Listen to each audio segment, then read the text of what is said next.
Bonjour à tous. Merci beaucoup, Nafissa, de l'organisation de ce webinaire que j'ai donc l'honneur de présider. On va aujourd'hui discuter de troubles psychiatriques et donc de leurs spécificités, chez les femmes, avec, 3 experts que je vais vous présenter juste après avoir pris le temps de vous présenter dans quel cadre s'inscrit ce webinaire. On en fait, différents dans le cadre de AWISH, qui est un institut interdisciplinaire sur la santé des femmes. C'est un institut qui est rattaché à l'université Paris-Cité à laquelle, je suis moi-même affiliée. Je l'ai pas précisé, mais je suis, psychiatre, je suis professeure de psychiatrie à l'université Paris-Cité, spécialisée en psychiatrie périnatale et donc affiliée à IWISH, depuis sa création. Ça a été créé en 2023. On a 25 équipes de recherche qui participent à iWish, 26 équipes cliniques et on a 5 axes thématiques dont la santé mentale fait partie. Donc, c'est vraiment les axes, un peu l'organisation de notre discipline avec donc la santé mentale, les spécificités des femmes dans les maladies chroniques, la santé sexuelle et reproductive, la santé gynécologique et la santé maternelle. Et puis, on a 2 axes transversaux, pardonnez-moi de l'erreur, qui est, vivre et vieillir en bonne santé et un axe, environnemental. Donc aujourd'hui, ça s'inscrit bien sûr dans l'axe, santé mentale que je porte au sein d'IWISH. Et donc pour discuter, je ne vais pas prendre plus de temps parce que le programme est chargé. On a l'honneur d'accueillir, Muriel Sall qui est, maîtresse de conférences, à l'université, de Lyon et historienne et qui va donc nous apporter un éclairage historique sur la santé mentale des femmes au cours du parcours. Donc merci beaucoup Muriel par avance de votre présentation. Ensuite, elle laissera place au professeur Raoul Belzo, qui est PUPH en psychiatrie à Montpellier, spécialiste des troubles psychiatriques, et en particulier des troubles de l'humeur chez les femmes, et en particulier en période périnatale, et qui viendra nous donner des éléments d'information sur les enjeux pharmacologiques spécifiques aux femmes.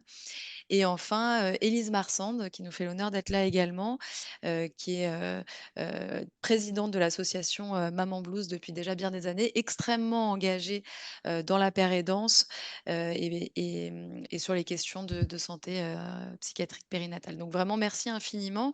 On vous propose à tous de pouvoir poser vos questions, au fil de l'eau dans le chat et puis moi je synthétiserai l'ensemble. Il y aura un temps de questions en fin de présentation, pour tout le monde. Merci encore à tous de vous être connectés. Merci à nos orateurs par avance. Et Muriel, je vous laisse la parole. Eh bien, c'est parfait. Je partage mon écran et on va démarrer. Alors, tout de suite, là, c'est partagé. Tout le monde voit normalement. Et voilà. Oui, merci. Alors, merci Sarah pour cette présentation. Et merci vraiment du fond du cœur pour cette invitation. Puisque donc moi, c'est bien comme historienne que je vais m'exprimer aujourd'hui. Historienne spécialiste des questions de, oui, de santé des femmes, pas forcément spécialiste des questions de santé mentale, mais peut-être une historienne d'un genre un peu particulier. Je vais peut-être commencer par préciser ça, puisque de manière un peu taquine, je le dis souvent comme ça, je suis une historienne qui se soigne au sens où j'essaye de faire en sorte que ce que je propose comme réflexion en histoire puisse venir nourrir des pratiques contemporaines. Et donc, voilà, c'est dans cette perspective-là que j'ai construit ma présentation. Alors peut-être, pour commencer, dire que sur la question de la santé mentale des femmes, il y a beaucoup à dire d'un point de vue historique et que l'histoire est par ailleurs fort longue.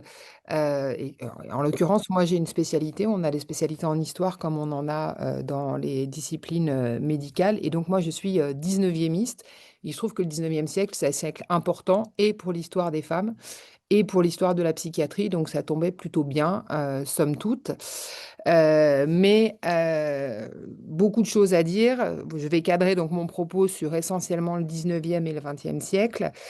Et puis, je vais entamer ma présentation en attirant votre attention sur quelque chose qui ne vous aura peut-être déjà pas échappé, qui est qu'il y a une vraie actualité des questionnements sur la question de la santé mentale au féminin. On l'évoquait avec mes collègues à l'instant.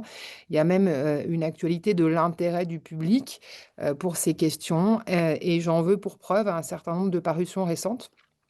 Par exemple, le succès au cours de l'été dernier, même si la publication remonte à février 2025, du livre d'Adèle Yon, dont je vous partage là la couverture, qui est un récit à la fois autobiographique et familial, qui est un livre difficile, non pas difficile dans sa lecture, parce qu'il se lit facilement, mais difficile dans le sujet qu'il aborde, puisque c'est une enquête que mène l'autrice sur la vie de son arrière-grand-mère, qui a fait l'objet d'un diagnostic pour schizophrénie et qui a fait l'objet d'un certain nombre de traitements, puisqu'elle a été internée pendant 17 années à l'hôpital psychiatrique de Fleury-les-Aubrais, donc internement qui est présenté comme étant un internement sans son consentement dans l'ouvrage, hein.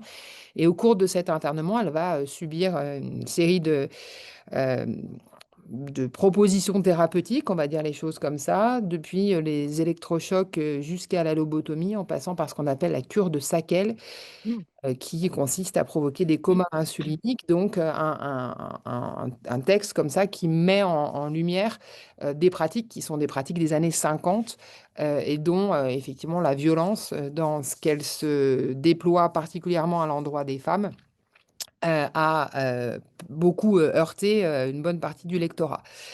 Toujours pour poursuivre sur l'actualité éditoriale, là encore, et pour souligner voilà, l'actualité des questionnements qui nous réunissent, évoquer le livre dont la parution est vraiment toute récente de Pauline Chanu, qui s'intitule Sortir de la maison hantée, ou comment l'hystérie continue d'enfermer les femmes, qui est une publication à la découverte qui fait suite au très gros succès du podcast réalisé par Pauline, qui est journaliste sur France Culture, et qui a été diffusé en mars 2023, dans lequel elle revient en 4 épisodes sur la persistance d'une catégorie diagnostique qui est l'hystérie en l'occurrence, alors même que cette catégorie diagnostique, elle est caduque hein, dans les classifications médicales, mais sur le fait que la mobilisation de cette catégorie persiste à avoir une efficacité dans le monde social, dans les imaginaires et même un peu dans le domaine juridique.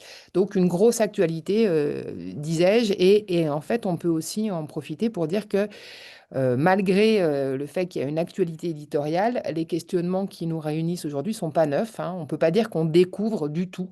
En tout cas, quand on est historienne comme moi, on ne peut pas dire qu'on découvre que la psychiatrie en tant que spécialité médicale a longtemps été défavorable aux femmes. C'est largement documenté, hein. À bien des égards, on peut même dire, en utilisant des mots qui paraîtront peut-être un peu forts, qu'on a une spécialité médicale qui, comme d'autres spécialités d'ailleurs, peut être considérée comme patriarcale au sens où bah, elle participe à une disqualification active par le passé d'un certain nombre de problématiques et de souffrances psychiques féminines. Mais je le dis d'entrée, et je vais y revenir, mais voilà, comme historienne, moi, ce qui m'intéresse, c'est de faire l'histoire des catégories diagnostiques, dont l'hystérie, pardon, par exemple. Ce qui m'intéresse, c'est de révéler comment ces catégories diagnostiques, elles vont montrer, elles vont tracer, pardon, les contours de ce qui est acceptable et de ce qui est inacceptable au cours des époques. Et évidemment, ces contours-là, ils vont évoluer avec le temps. Et donc, pour être très explicite, mon propos, il consiste pas du tout à faire un procès rétrospectif de pratiques archaïques. Ça n'a pas beaucoup d'intérêt de faire un procès rétrospectif, voilà.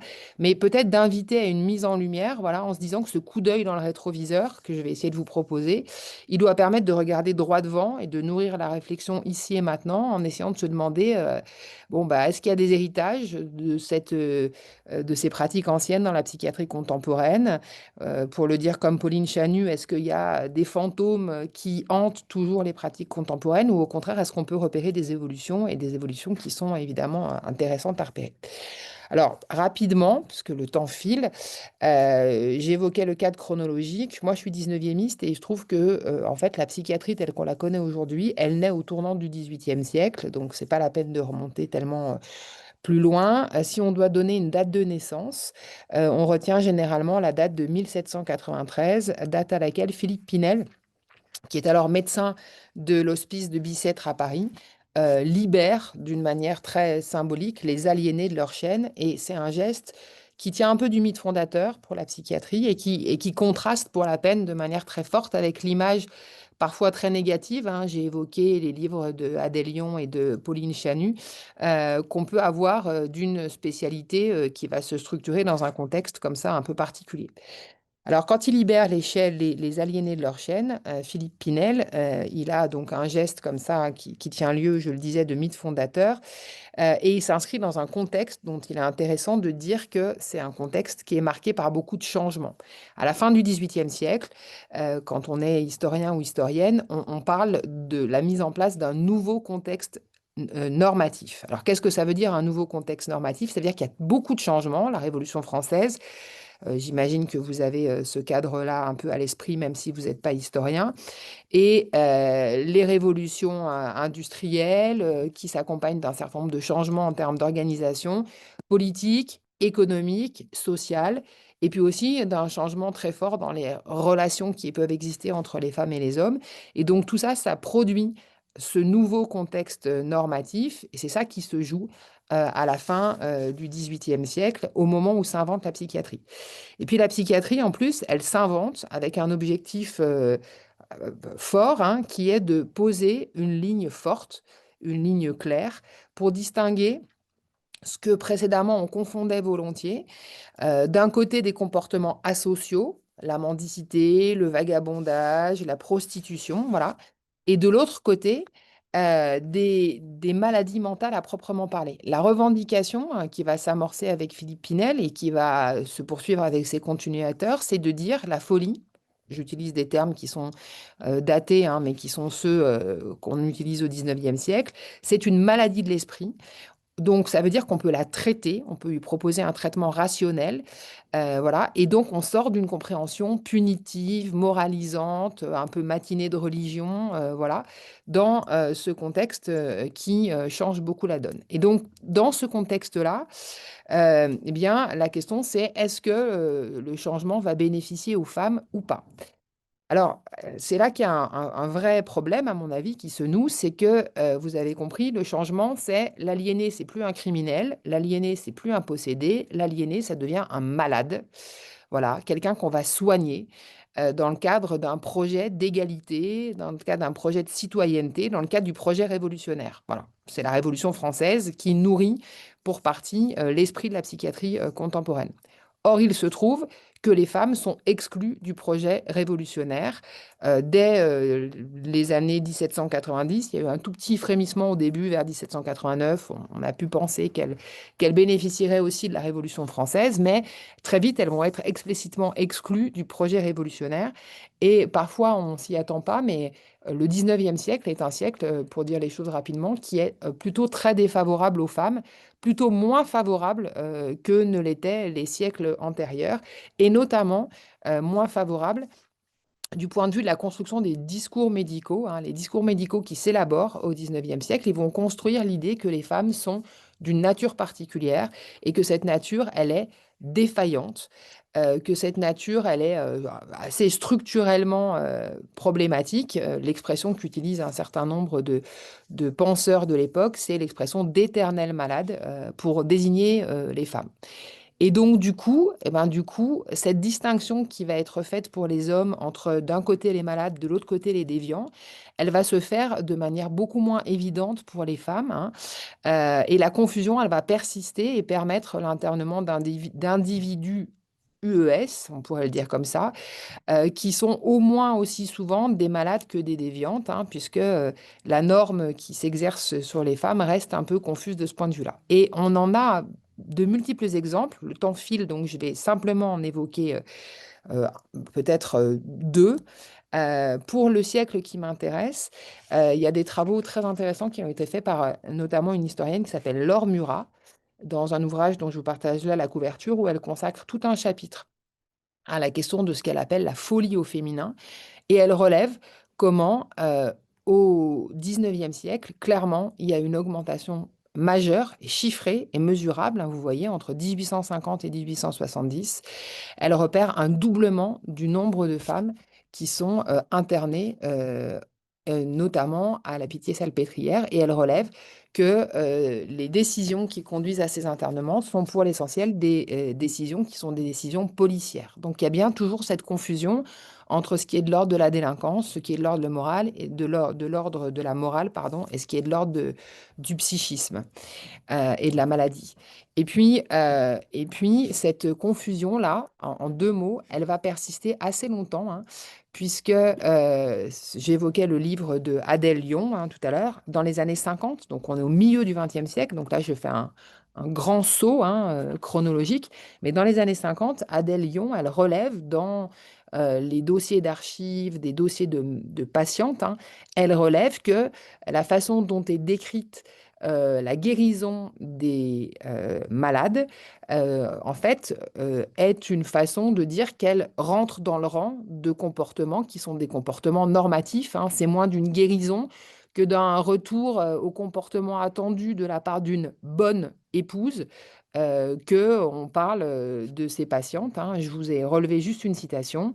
Vers le 15 janvier 1950, un mois après la lobotomie, donc c'est une patiente qui a été lobotomisée, Thérèse est nettement en progrès, travaille au ménage, à la couture ou au vestiaire, elle n'a plus d'idées dépressives, elle s'habille, se lave et s'alimente seule. Son mari la reprend le 7 février 1950. Bon. Donc j'ai pris volontairement, et pour aller très vite, des exemples à des moments qui sont pas du tout la même période historique, hein, mais voilà. Ceci pour dire quoi? Ceci pour dire qu'il y a sur un siècle et demi l'idée qu'il y a une faiblesse physiologique des femmes, au physique comme au psychique, et que donc, bah, dans une confusion qui reste assez persistante entre la déviance et, et la maladie, on va avoir une prise en charge qui est dépréciative largement pour les femmes. Et puis après, et je terminerai et je conclurai dans la minute 30 qui me reste pour tenir mon timing.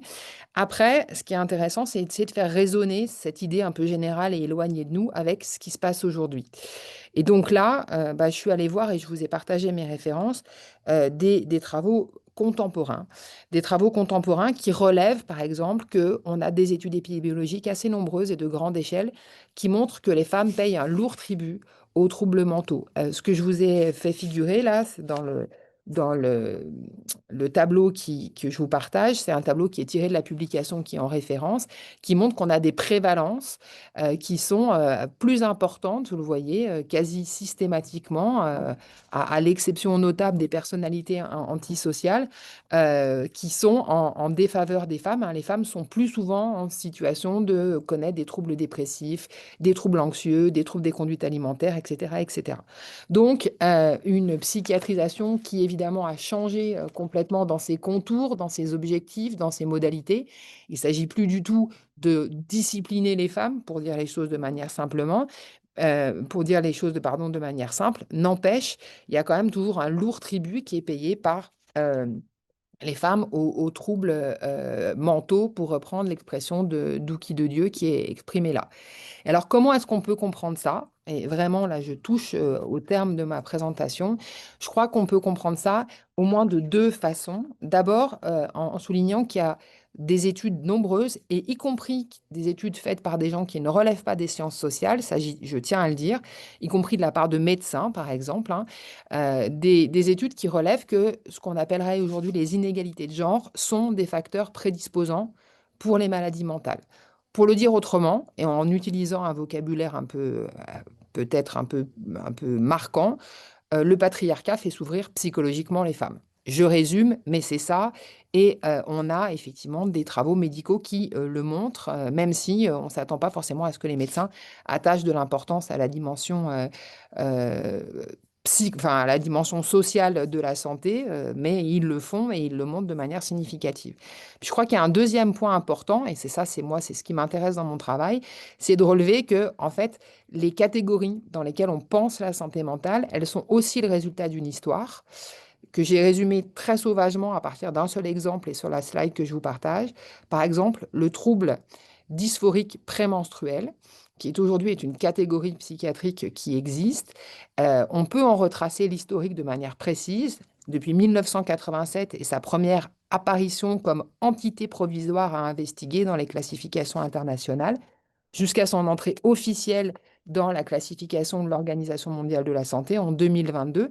Donc ces catégories, ce que je veux dire par là, c'est qu'il faut les dénaturaliser, c'est-à-dire elles n'existent pas, elles ne tombent pas du ciel. Elles sont fabriquées dans des contextes culturels et des contextes culturels sur lesquels il faut s'arrêter parce que ça révèle des choses.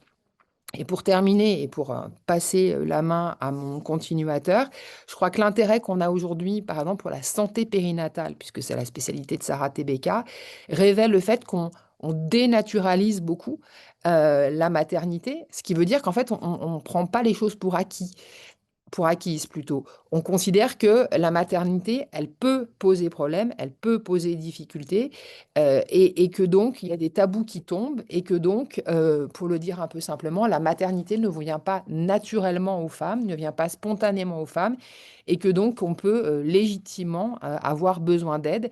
C'est un peu les mêmes mécanismes qu'il y a derrière la constitution du trouble dysphorique prémenstruel, par exemple. L'idée qu'il y a une dimension construite du trouble qui est liée à une attention renouvelée à des souffrances féminines. Et ça, pour la peine, je crois que ça fait une très grosse différence entre la période dans laquelle on vit et celle dont je vous ai très sauvagement fait un résumé. Je m'arrête parce que j'ai dépassé mon temps et je vous remercie de votre attention.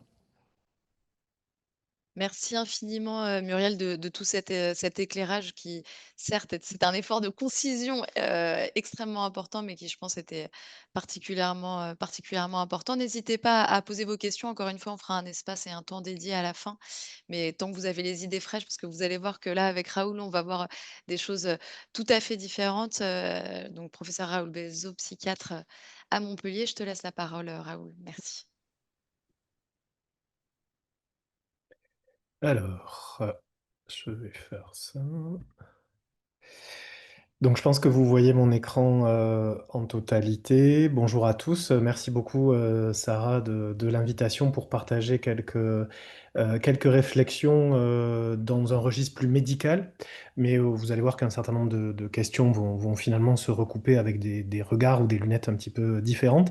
Et je vais vous parler des psychotropes, donc des traitements qu'on utilise pour traiter les troubles psychiatriques, que ce soit par les médecins généralistes ou les psychiatres et évoquer quelques notions de la différence ou des questions posées par la question du sexe et ou du genre à propos de ces médicaments. Alors, hop. Voilà. Je vais d'abord partir du bruit de fond, on va dire, c'est-à-dire de qu'est-ce qu'on entend ou qu'est-ce qu'on dit ou qu'est-ce qui se dit. Je vais prendre trois éléments. Un premier, par exemple, que j'ai retrouvé ces derniers jours sur des coupures de presse et des relais dans les médias, hein, c'est-à-dire le fait que les femmes consomment 2 fois plus de psychotropes que les hommes. Alors ça date un petit peu, mais... Donc il y a comme ça dans les médias souvent cette question-là. Et puis deux autres éléments, c'est qu'on retrouve là plutôt dans la littérature médicale, mais qui sont souvent relayés, c'est les femmes sont clairement différentes que les hommes dans les caractéristiques cliniques des troubles psychiatriques et dans la réponse des traitements qu'on va proposer, mais aussi le fait que les femmes ont malheureusement plus d'occurrences d'effets secondaires et tolèrent moins bien les traitements psychotropes qu'on a à notre disposition. Alors, si on part de ces questions de différence, il faut un petit peu examiner quelles sont les différences en jeu, ou comment on peut les comprendre.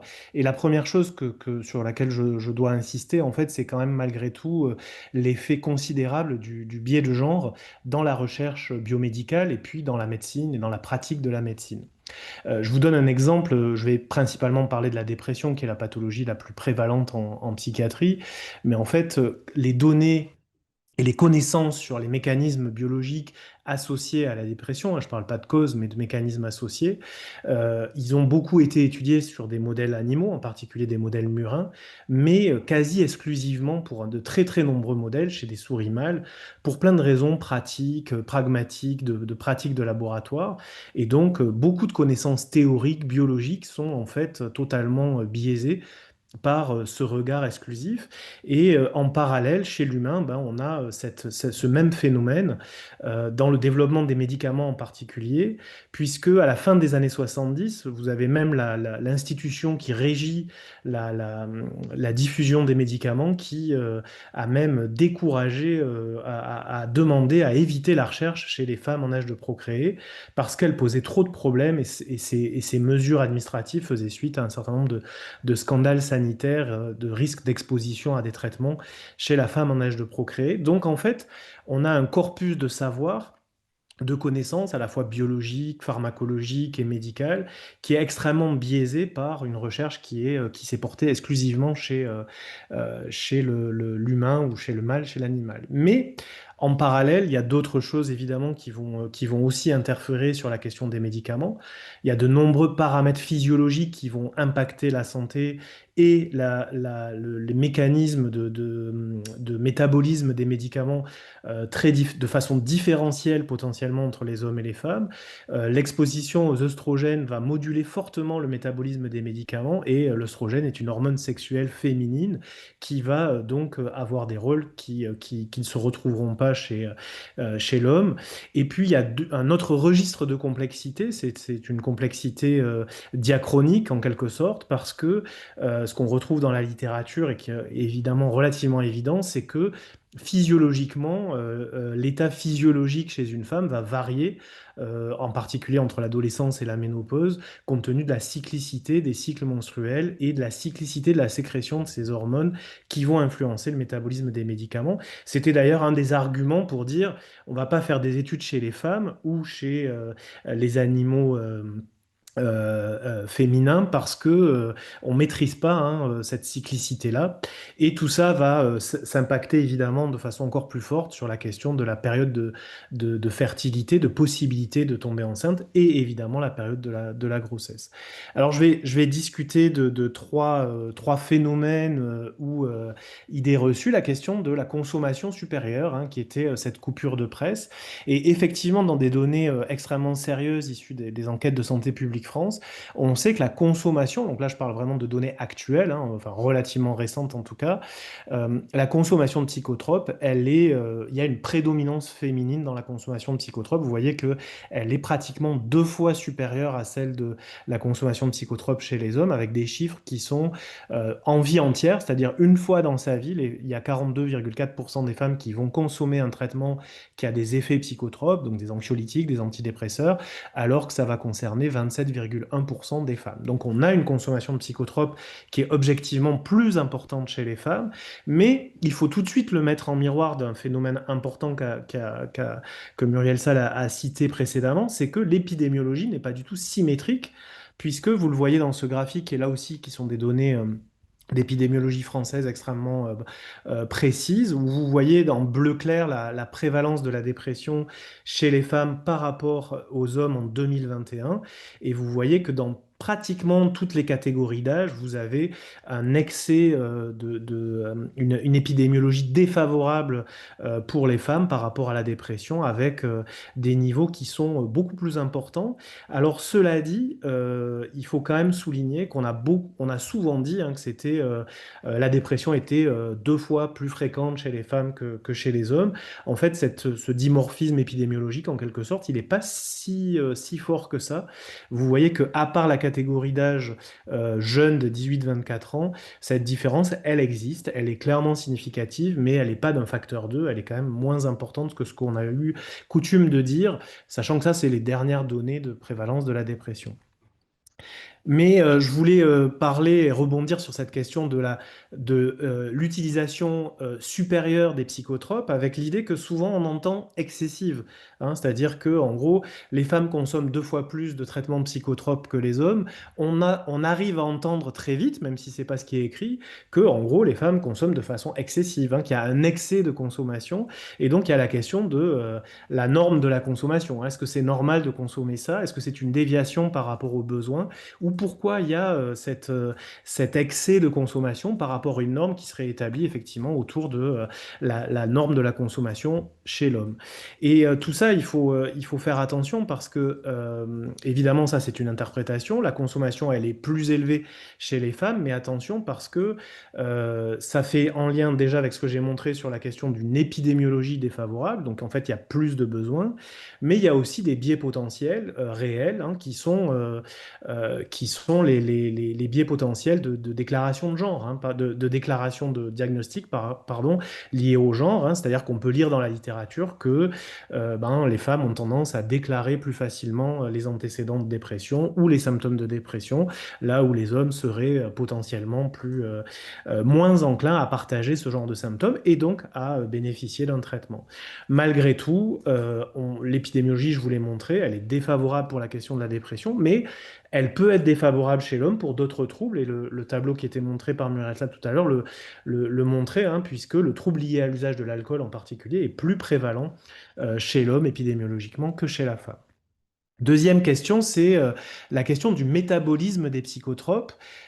Et donc, je vais essayer de vous donner quelques éléments de réflexion sur la question de savoir si effectivement les femmes, les personnes de sexe féminin ont un métabolisme différent des psychotropes que les hommes. Et pourquoi c'est important, le métabolisme des médicaments? Parce que le métabolisme des médicaments, en fait, c'est ce qui va faire que vous avez plus ou moins d'efficacité et plus ou moins d'effets secondaires.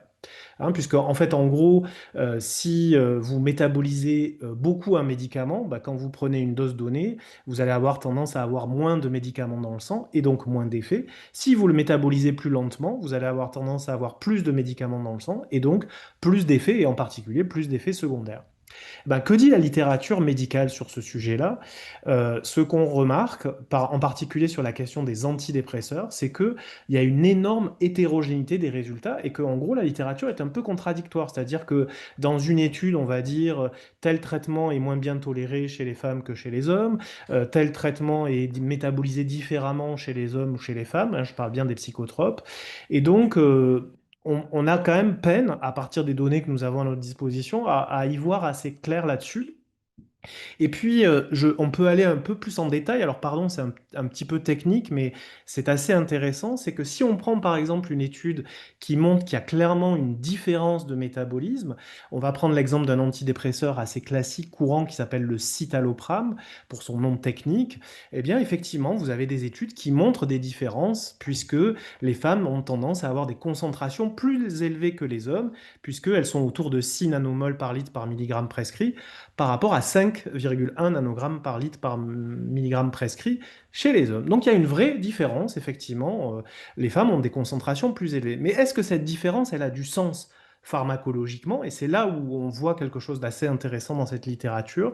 C'est qu'en fait, si je prends la RCP du produit, c'est-à-dire vraiment le résumé des caractéristiques spécifiques de ce qui permet d'avoir ce médicament à notre disposition et de garantir sa sécurité et son bon usage, on voit que pour une prescription de 40 mg de ce médicament, on voit que il y a une dispersion de la concentration plasmatique, de la concentration dans le sang, qui se disperse entre 4, quelque chose et un petit peu plus que 10 nanomoles par litre.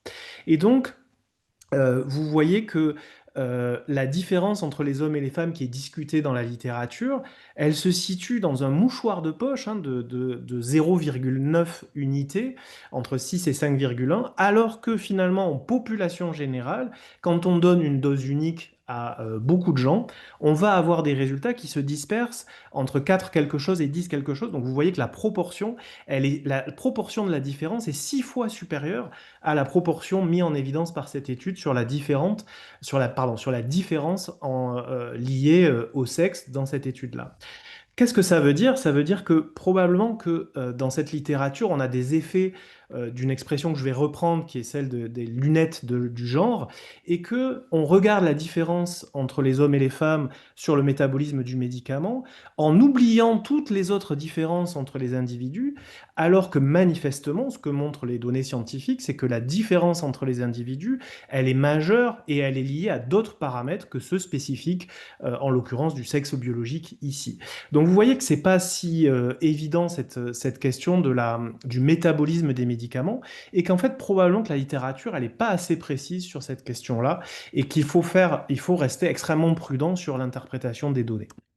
Troisième question, c'est la question de la grossesse et qu'est-ce que vient faire la grossesse sur la question des psychotropes. Et alors la première chose que je voulais partager avec vous, c'est que l'exposition au traitement psychotrope, elle est significative pendant la grossesse et j'ai retrouvé récemment une enquête en Nord-Pas-de-Calais qui est assez intéressante où ils ont montré qu'il y avait un peu plus de 4% des femmes enceintes en population générale qui bénéficiaient d'un traitement psychotrope. Donc on est dans une exposition qui est significative. On ne parle pas de quelques patientes, hein, on parle de 5% des patientes, une patiente sur 20 enceinte qui bénéficie d'un traitement psychotrope. Et ce qui est intéressant, c'est que souvent, il s'agit de prescriptions initiales plutôt au premier trimestre que dans la suite de la grossesse et plutôt impliquant des prescriptions faites par les médecins généralistes. Là aussi, on pourrait dire, oh là là, mais c'est énorme, les psychotropes, est-ce qu'on est sûr que c'est pas dangereux? Pourquoi 4% des femmes? C'est vraiment un résultat significatif. Ben là aussi, la même chose, il faut le mettre, et ça a déjà été dit ce matin, il faut le mettre en relation avec l'épidémiologie des troubles psychiatriques du péripartum, de la grossesse et du postpartum. Et on sait aujourd'hui de façon assez consolidée que la dépression, et je ne parle uniquement de la dépression, les psychotropes peuvent traiter tout un tas d'autres pathologies psychiatriques. La dépression, elle va concerner une femme sur 10 au cours de la grossesse et plus de 15%, alors 17% dans cette énorme méta-analyse et en France autour de probablement de 16% des patientes. Donc vous voyez qu'on n'est plus du tout à 5% des personnes qui sont enceintes, des femmes qui sont enceintes, mais probablement 2 à 3 fois plus de personnes concernées. Donc là aussi, vous voyez qu'il y a une intersection très imparfaite entre l'exposition au traitement psychotrope et le poids de l'épidémiologie des troubles psychiatriques.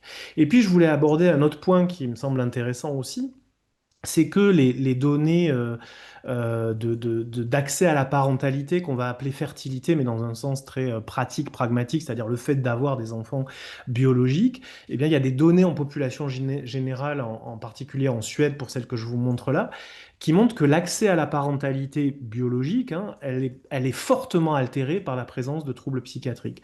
Hein, vous le voyez là, par exemple, souligné en jaune, vous voyez que par rapport à la population, l'accès à la parentalité chez les patientes souffrant de troubles bipolaires ou chez les patientes souffrant d'anorexie mentale est nettement diminué. Alors il est évidemment beaucoup plus diminué encore pour d'autres pathologies, peut-être encore plus sévères.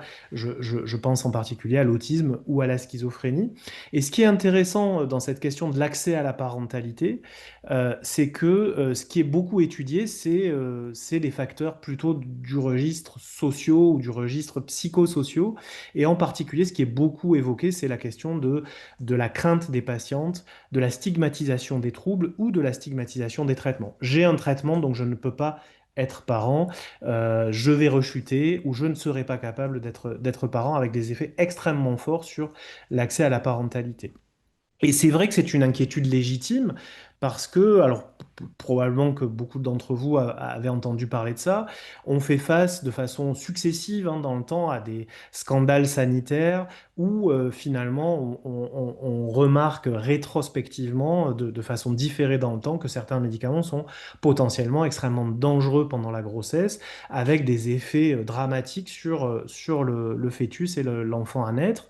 Et récemment, on a été confronté dans le champ de la psychiatrie aux effets extrêmement délétères du Dépakote ou du Dépamide. Mais pour vous dire, moi j'ai 47 ans aujourd'hui. Quand j'ai fait mes études, on me disait oui, oui, le Dépakote peut être conservé pendant la grossesse, pas de souci. Aujourd'hui, c'est un médicament strictement interdit pendant la grossesse. Alors les données médicales et les connaissances médicales, elles évoluent bien évidemment, et il faut accepter aussi que les paradigmes changent et les connaissances permettent d'affiner les prises en charge, mais vous voyez qu'il y a des effets balanciers. Et aujourd'hui, le Dépacote et le Dépamide sont des médicaments qu'on utilise beaucoup dans le trouble bipolaire, mais qui sont extrêmement dangereux. Vous avez des recommandations de la NSM qui sont extrêmement sévères, puisque ce médicament ne peut même pas être prescrit chez une femme en âge de procréer, même si elle n'a absolument pas de projet de grossesse. Et les conditions de prescription sont exceptionnelles et extrêmement contraignantes, avec, vous le voyez, la nécessité même d'avoir une contraception extrêmement efficace et contrôlée, avec la question de test de grossesse, qui pose quand même aussi question sur le fait de où est la personne là-dedans, hein, quelle est la capacité à agir de la patiente qui va bénéficier du traitement. Et en parallèle de ça, hein, traitement potentiellement dangereux, psychotrope avec des effets, et en même temps, bah, quand on souffre d'un trouble bipolaire, par exemple, mais ça serait vrai aussi pour un trouble dépressif, si on arrête le traitement pendant la grossesse, ce que vous voyez sur ce diagramme, c'est qu'il va y avoir un risque de rechute de 70%. Donc en fait, le traitement est efficace dans la prévention du trouble, dans la stabilisation du trouble. Potentiellement, il peut être dangereux. Et en même temps, l'arrêt de ce traitement va s'associer à une aggravation de l'évolution naturelle du trouble, alors que la poursuite du traitement va permettre une réduction très significative de ce risque de rechute. Donc, je vais conclure en disant que le champ de l'utilisation des psychotropes chez la femme de façon spécifique et évidemment en particulier dans la question de la grossesse, c'est un champ qui est extrêmement mal et peu exploré dans le champ de la recherche biomédicale, en étant en parallèle un enjeu réel de santé publique, et que c'est difficile d'enlever les lunettes du genre qui vont biaiser les interprétations et la compréhension des connaissances aujourd'hui. Et je fais référence par exemple à ce que je vous montrais sur les taux plasmatiques des patientes, que c'est aussi difficile de s'extraire des effets de la stigmatisation, hein, puisque on a affaire à des troubles qui sont significativement stigmatisés, que les patients subissent cette stigmatisation, mais aussi les traitements, hein. C'est-à-dire que vous ne verrez jamais des unes de journaux en disant qu'on a une consommation excessive d'aspirine. Enfin, en tout cas, je serais preneur si jamais vous connaissez des unes de journaux. Par contre, la une des journaux sur les antidépresseurs, les anxiolytiques et tout, bah, il y en a un certain nombre. Et puis au final, évidemment, on a affaire aussi à une discipline, alors qui a sans doute, et qui sans doute stigmatise, mais aussi est aussi stigmatisée dans le champ de la médecine de façon relative. Et je voulais insister et terminer par ça, hein, c'est qu'il y a une importance considérable du diagnostic, c'est-à-dire que la démarche médicale et la prescription des psychotropes, elle se fait consécutivement à la question d'un diagnostic qui est posé. Et aujourd'hui, on a trop de retard, trop d'erreurs. Je voudrais vraiment que vous reteniez cette idée que, certes, il y a beaucoup d'expositions aux psychotropes chez les femmes, mais aujourd'hui, épidémiologiquement, ce dont on a l'impression, c'est que, et puis cliniquement aussi, ce que nous racontent les femmes, c'est on a trop de retard diagnostique, on a trop de patientes qui n'ont pas de diagnostic adéquat, et que donc du coup, bah, en conséquence, il n'y a pas de prise en charge adaptée, et que cette prise en charge, pour qu'elle soit adaptée et consécutive au diagnostic, elle doit être personnalisée, mais personnalisée non pas parce que vous êtes une femme ou parce que vous êtes un sujet âgé, par exemple, mais personnalisée parce que il y a une dispersion de la réponse au traitement, et ne serait-ce que pharmacocinétiquement, mais pas que, et qu'il faut être attentif aux patients déjà en tant que personne avec ses caractéristiques propres. Et que globalement, on souffre, hein, d'une conséquence majeure de l'abstention thérapeutique. Et je terminerai en arrêtant mon partage sur une anecdote que je voulais partager avec vous. C'est cette patiente qui vient me voir il n'y a pas si longtemps en me disant, ben, on m'a dit de venir vous voir. Elle est dans le postpartum, ça fait 6 mois ou 9 mois que son enfant est né. Elle est extrêmement déprimée, ça va vraiment très très mal. Et je suis étonné parce que je comprends qu'elle n'a eu aucun soin, aucun contact médicaux, alors qu'elle a des signes de dépression depuis le postpartum immédiat à la maternité. Et elle me dit, ben oui, mais j'en ai parlé à ma voisine, elle a eu la même chose et elle m'a dit que ça passerait. Et je trouve que c'est important de garder ça en tête parce que notre préoccupation, c'est évidemment d'amener les gens à avoir moins de souffrances liées à ces situations. Je vous remercie pour votre attention. Merci beaucoup Raoul de cette présentation à la fois très exhaustive et très éclairante sur toutes ces données. Je laisse tout de suite la parole à Élise parce qu'on a dépassé largement le temps et je voudrais qu'on puisse encore avoir quelques minutes pour les questions. Merci infiniment Élise de ta participation à ce webinaire. Merci. Alors, je cherche juste mon PowerPoint, bien évidemment, comme d'habitude. Et je vous le partage. Hop, il est là. Tac. Ça doit être bon normalement. C'est bon. Merci beaucoup pour cette invitation. Je suis ravie d'être à vos côtés aujourd'hui.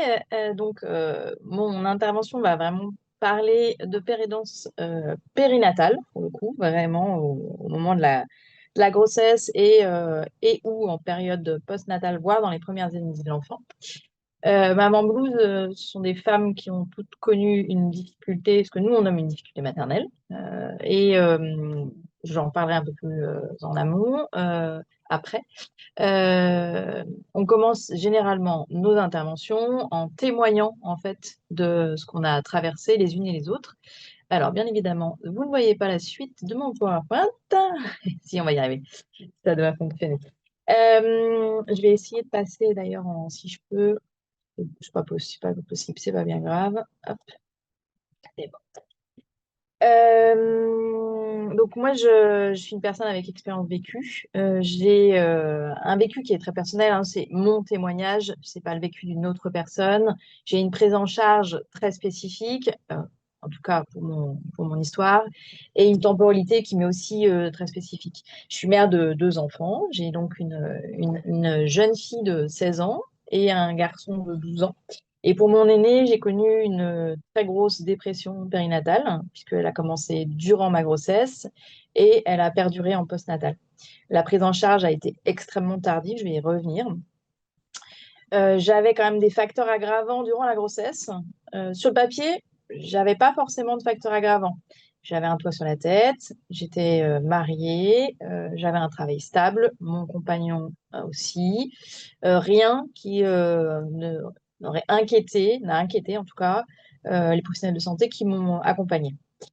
Mais pendant cette grossesse, il faut savoir que j'étais alitée dès le 2e mois et jusqu'à mon accouchement. J'étais quelqu'un de très actif, je suis quelqu'un de très actif, voire d'hyperactif, avec un besoin de sport, avec un besoin de lien social important. Et du jour au lendemain, je me suis retrouvée seule chez moi, extrêmement isolée.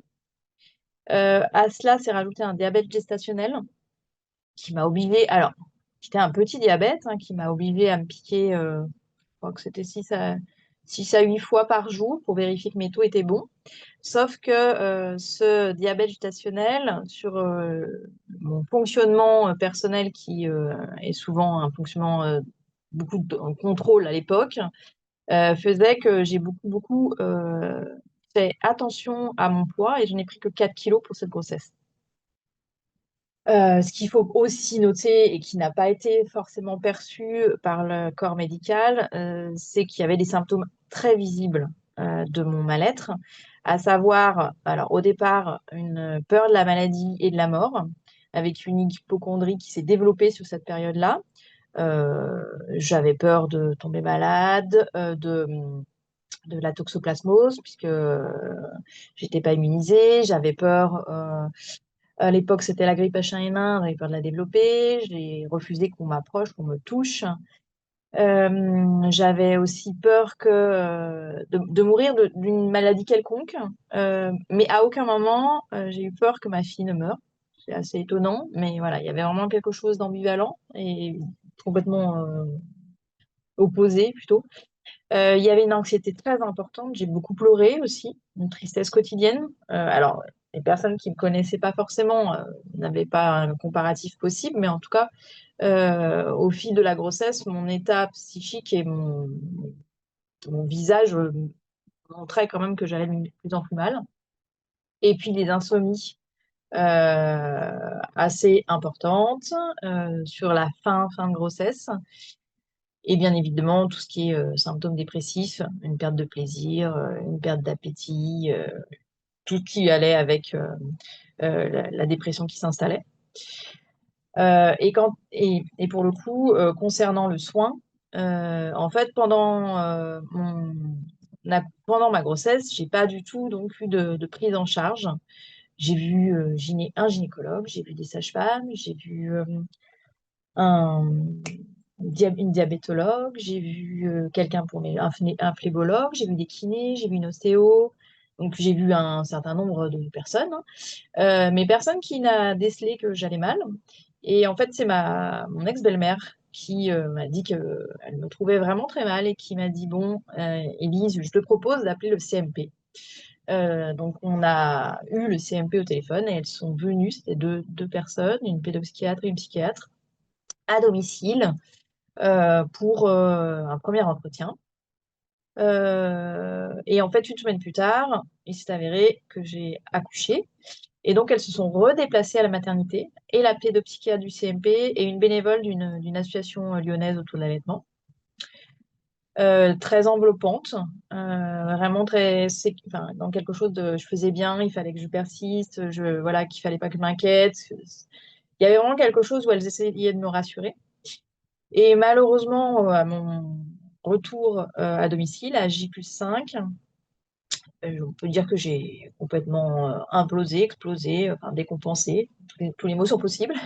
Et je me suis retrouvée donc aux urgences psychiatriques du Vinatier, qui est un énorme centre de psychiatrie générale, euh, adultes, enfants, etc. Et en s'en sont suivi donc une hospitalisation pour moi en clinique psychiatrique durant 2 mois, avec la mise en place d'un traitement médicamenteux. Et puis pour ma fille et moi, et la patiente était ma fille, quand on a intégré l'unité mère-bébé, en fait c'était une unité de psychopathologie périnatale. Ma fille présentait des symptômes assez importants, des troubles alimentaires, des troubles du sommeil et puis de l'eczéma sur une grosse partie de son corps. Cette hospitalisation aura duré 6 mois. On est sorti, elle avait à peu près 8 mois. Et puis à côté de ça, j'ai pas noté, mais j'ai aussi eu un suivi avec une psychiatre à raison de 2 fois par semaine et hyper resserré. Donc, c'était important pour moi de commencer cette présentation en témoignant de mon histoire personnelle, parce que c'est au cœur de nos actions, de nos activités pour Maman Blues.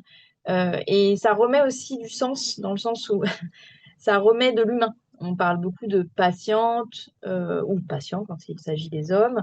On a souvent des cas cliniques, Madame B, etc. Nous, chez Maman Blues, on se présente et il y a une personne physique en face des professionnels ou du public qui va nous écouter et c'est vraiment important pour nous.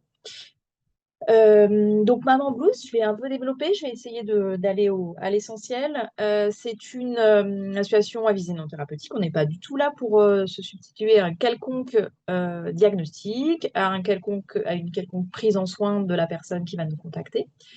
À ce jour, on est à peu près 80 bénévoles en France et à l'étranger, donc toutes des femmes avec expérience vécue, qui en sont toutes sorties au moment de leur bénévolat et qui ont eu une prise en charge. C'est important pour nous qu'il y ait une prise de distance quand même importante sur leur vécu et que ce ne soit pas retransféré au moment où les personnes les contactent. Maman Blues organise des groupes de parole en présentiel et ou en distanciel. On a un forum d'échange qui permet surtout aux femmes d'avoir un lieu disponible 24 heures sur 24 où échanger, ou parler de ce qu'elles vivent. Parfois, c'est la première porte d'entrée avant le soin. Donc, c'est vraiment important qu'elles puissent en bénéficier. Et puis, il y a toute une implication assez forte au sein de différents groupes de travail, auprès des corporations savantes, d'institutions publiques, etc., que je ne vais pas développer ici. Juste pour revenir sur le contexte sociétal des difficultés psychiques que peuvent... Ah, alors on voit pas on voit pas mon truc. Je vois. Désolée, c'est pas grave, je vais continuer comme ça. Le contexte sociétal, c'est qu'il y a beaucoup d'injonctions et d'attentes autour de la maternité, de comment cette dernière doit se dérouler, sur comment les femmes doivent être mères, devenir une bonne mère. Il y a toute la question de la performance et de la perfection. On doit avoir une belle grossesse, un bel accouchement, on doit avoir un beau postpartum. C'est ce qui revient quand même assez souvent dans ce qui nous est confié par les femmes. Il y a toute la question de la temporalité aussi, temporalité comment dire, temporalité durant la grossesse, qui n'est pas la même que la temporalité du postpartum, la temporalité du bébé, la temporalité des parents, de chaque parent, et puis la question de l'évolution des schémas familiaux, qui est importante. On a de plus en plus de contacts de femmes, majoritairement dans un contexte de famille monoparentale, donc qui accueillent un premier enfant ou qui en ont déjà plusieurs et qui en accueillent un nouveau et qui se retrouvent en grande difficulté et avec des relais malheureusement familiaux et sociaux et amicaux pas toujours présents. Je vais passer sur les facteurs aggravants et je vais juste faire un focus sur la question de pourquoi est-ce si difficile d'en parler. Ce qui ressort, et ça depuis quand même de nombreuses années, moi ça fait depuis 2011 que je suis au sein de Maman Blues, donc ça fait 14 ans, il y a beaucoup de honte encore aujourd'hui à parler de sa santé mentale et à parler de la santé mentale qui est la nôtre durant la grossesse et ou en postnatal, la culpabilité de ne pas être une bonne mère, de ne pas coller justement à cette question du normatif, qu'est-ce qu'une bonne mère en définitive aujourd'hui. La peur d'être démise de son autorité parentale, c'est quand même très régulier. Ça revient assez souvent, mais si j'en parle, on va m'enlever mon bébé. La question de la sensation de d'être folle. La méconnaissance des vulnérabilités périnatales. Peu de femmes, avant de vivre ce qu'elles vivent, savent que ça existe. On leur a parlé du baby blues. La dépression postpartum, elles ont pu, ou la dépression périnatale, et ou postnatale, elles ont pu en entendre parler, mais pas forcément de façon très précise. Elles se disent que il y a aussi la question de ça n'arrive qu'aux autres, c'est quand même quelque chose qui est assez régulier. Elles savent pas vers qui s'orienter, donc c'est aussi pour ça que c'est difficile d'en parler, parce que si j'en parle à quelqu'un et que la personne n'accueille pas, entre guillemets, comme il se doit, à qui je vais le confier ensuite. Et d'ailleurs, généralement, quand elle le confie que ça n'est pas accueilli de façon ajustée, elle n'en parle plus. Et puis, pour clôturer, parce que je vais laisser un peu de place pour les questions, la question aussi du tabou autour de la santé mentale périnatale, malgré des avancées notoires autour de ce sujet, il y a quand même un grand tabou de dire qu'on va mal quand on devient parent. Voilà, je vais m'arrêter là. Merci, merci infiniment Élise de ce témoignage. Désolée que tu aies été pressée par le temps, mais effectivement, c'est notifié dans le chat et c'est extrêmement précieux de t'entendre comme à chaque fois que tu prends la parole. J'avais pas en tête que c'était ta belle-mère qui avait finalement fait l'orientation. Et moi, l'anecdote que Raoul a apportée, je la rapporte très régulièrement et en général, c'est pas la voisine, c'est la belle-mère. Donc, je suis contente de savoir qu'il y a quand même des belles-mères bienveillantes et qui peuvent être au contraire une source d'accès aux soins. On est très pris par le temps, donc noté en particulier 2 questions que j'ai regroupées en fait. Il y a un premier enjeu qui est sur la place, la comparaison finalement avec les hommes. On voit bien qu'on fait un webinaire sur la santé des femmes, mais finalement ça nous challenge sur ce qu'il en est des hommes avec à la fois Catherine de Notaro qui est présidente d'IWish. Merci Catherine de t'être connectée et qui questionne Muriel sur la pertinence d'imaginer des catégorisations des troubles psychiatriques chez les hommes. J'enchaîne en même temps sur l'autre question, mais à laquelle finalement Raoul, tu as répondu. Donc peut-être qu'on peut aller un peu plus vite sur la surconsommation des traitements chez les femmes en comparaison des hommes, qui peut être liée aussi à la fois au fait qu'il y a un sous-diagnostic et un sous-recours chez les hommes, donc des déterminants aussi chez les hommes d'un défaut d'accès aux soins. Et puis 2 questions là aussi peuvent être peut-être posées ensemble. Laure questionne le poids des violences sur l'émergence des pathologies psychiatriques et donc le recours aux soins. Et puis Larisse évoquait d'autres facteurs tels que le racisme. On a évoqué le patriarcat, mais tels que le racisme. Et ça me semble finalement être des questions qui peuvent être traitées ensemble sur le poids d'autres paramètres sur l'émergence des pathologies psychiatriques chez les femmes.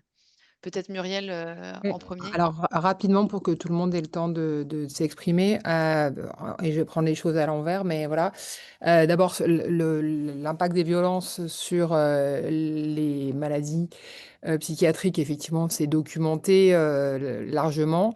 J'ajouterais simplement qu'on commence à documenter l'impact général des violences sur la santé. J'ai vu passer le mot endométriose, je crois, dans une des questions posées par Agnès de Seigne. Il commence à y avoir des travaux qui montrent qu'il y a une prévalence augmentée de l'endométriose chez les femmes qui ont été victimes de violences sexuelles. Donc, il commence à y avoir des choses comme ça qui sortent et qui montrent que La violence, elle a des conséquences sur la santé psychique et même au-delà. Donc, indéniablement, enfin, c'est un peu une évidence, mais voilà, ça vaut le coup de le dire. Du coup, en lien avec la question sur le racisme, oui, aujourd'hui, il y a des travaux qui montrent que le racisme altère la santé mentale des personnes concernées. De mémoire, il y a un rapport de la Commission nationale consultative des droits de l'homme qui l'a souligné dans un passé récent. Je crois que ça date de l'année dernière. Et histoire de parler de mes collègues, moi ici à l'Université de Lyon, j'ai un collègue qui est psychiatre, qui s'appelle Édouard Laune, qui travaille sur les questions de racisme en santé mentale. Laune, Leaune. Donc je vous invite peut-être à aller mettre le nez dans son travail. Voilà. Et puis, dernière chose, parce que c'est une question hyper intéressante, est-ce qu'il y a des catégories diagnostiques spécifiques des hommes? Je vais essayer de ramasser vraiment mon propos, mais en fait, ce qu'il faut, je crois, dire, c'est que les pathologies, elles sont pas vouées à n'être que concernant les hommes ou que concernant les femmes, mais enfin, les contours en sont définis de façon à ce que certaines symptomatologies rentrent dans le cadre ou pas, quoi.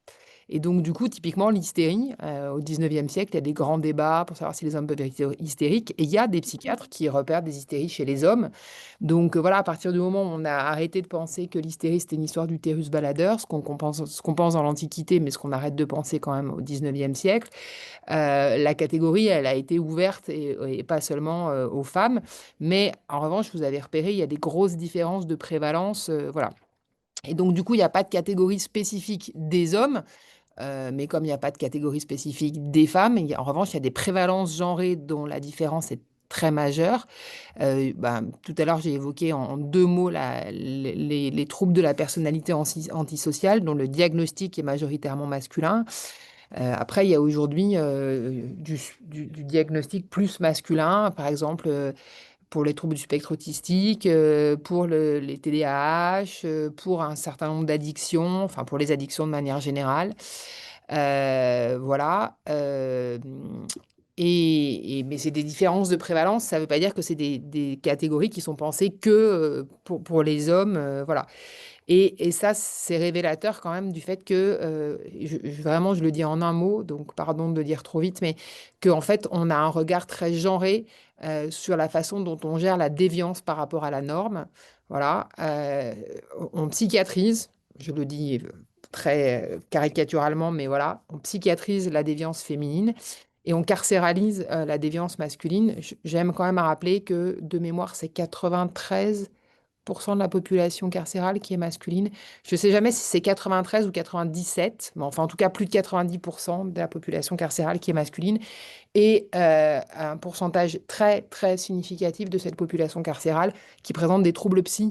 Donc voilà, ça, je pense que c'est aussi important de le souligner. Et j'arrête là pour ce qui est de ma réponse. Merci beaucoup, Muriel. Il est 34. Peut-être juste une dernière question, Raoul, ou Raoul, vas-y, je t'en prie, si tu voulais déjà reprendre Non, non, là-dessus. non, effectivement, il y a des phénomènes d'accès aux soins, de propension à consulter, etc. Après, je suis pas si sûr et j'aurais tendance à me méfier. Ce serait peut-être un de mes messages aujourd'hui, c'est que, en gros, il faut prendre garde de trop simplifier les effets de genre sur la question de l'accès aux soins et tout. Parce que moi, je suis quand même vachement frappé de voir que quelle que soit la lunette avec laquelle on le regarde, on voit qu'il y a quand même, dans un cas sur deux, il n'y a pas le diagnostic et il n'y a pas le traitement. Et en fait, c'est vrai dans la dépression du péripartum, mais c'est vrai dans la dépression de tout venant dans des enquêtes nord-américaines, c'est vrai sur beaucoup de territoires. Donc, j'ai l'impression que les phénomènes, les freins d'accès aux soins, ils sont multiples, ils sont certainement différents, mais au final, le résultat qui est quand même notre préoccupation en tant que médecin, c'est le même, c'est que souvent, dans un cas sur deux, en fait, on ne sait pas ce qui arrive, ces gens-là, on ne les voit pas, ou on les voit tellement et beaucoup trop tard que... Donc, je dirais qu'il faut quand même se garder de simplification à outrance, parce qu'on pourrait toujours dire après, finalement, oui, mais les femmes, elles se soignent mieux, etc. C'est probablement pas vrai, parce que sinon, pourquoi dans la dépression du péripartum, on aurait un tel retard et de telles difficultés, quoi. Merci beaucoup Raoul. Je pense qu'on se garde le mot de la fin là-dessus parce que c'est un message, assez central et qu'on a déjà dépassé le temps. Merci vraiment beaucoup à ces 3 présentations qui étaient, extrêmement complémentaires, très enrichissantes avec des axes, différents bien sûr, mais très très porteurs. Je pense qu'on va tous, bien réfléchir encore à tout ce que vous nous avez présenté. Donc merci beaucoup à tous les 3. Merci à tous de vous être connectés.